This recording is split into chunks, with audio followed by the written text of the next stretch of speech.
ಒಂದು ಕಡೆ ವಾಲ್ಮೀಕಿ ಅಭಿವೃದ್ಧಿ ನಿಗಮದಲ್ಲಿ ಆಗಿರ್ತಕ್ಕಂಥ ಹಗರಣ ಸಿಬಿಐ ಇಡಿ ತನಿಖೆ ಮಾಡ್ತಾ ಇದ್ರು ಸಹ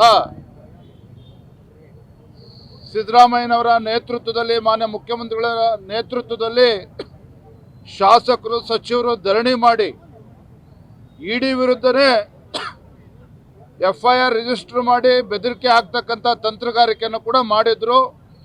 ರಾಜ್ಯದ ಉಚ್ಚ ನ್ಯಾಯಾಲಯ ಆ FIR ಏನು ರಿಜಿಸ್ಟರ್ ಮಾಡಿದ್ರು ಇಡಿ ವಿರುದ್ಧ ತನಿಖೆ ಮಾಡಬೇಕು ಅಂತೇಳಿ ಸ್ಟೇ ಕೂಡ ಕೊಟ್ಟಿದ್ದಾರೆ.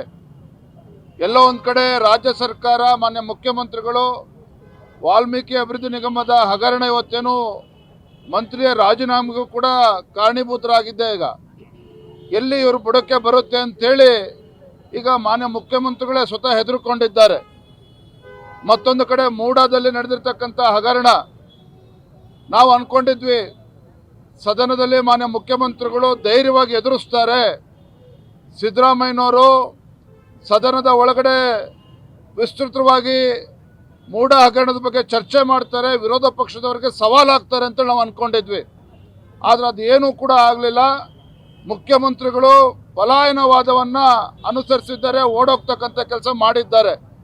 ಹಾಗಾಗಿ ಇವತ್ತು ನಾವು ಗೌರವಾನ್ವಿತ ರಾಜ್ಯಪಾಲರನ್ನ ಭೇಟಿ ಮಾಡಿ ಇವತ್ತು ಮೂಡ ಮೈಸೂರು ಅಭಿವೃದ್ಧಿ ಪ್ರಾಧಿಕಾರದಲ್ಲಿ ಆಗಿರ್ತಕ್ಕಂಥ ಹಗರಣ ಇದು CBI ತನಿಖೆಗೆ ಕೊಡಬೇಕು, ಮಾನ್ಯ ಮುಖ್ಯಮಂತ್ರಿಗಳು ರಾಜೀನಾಮೆ ಕೊಡಬೇಕು.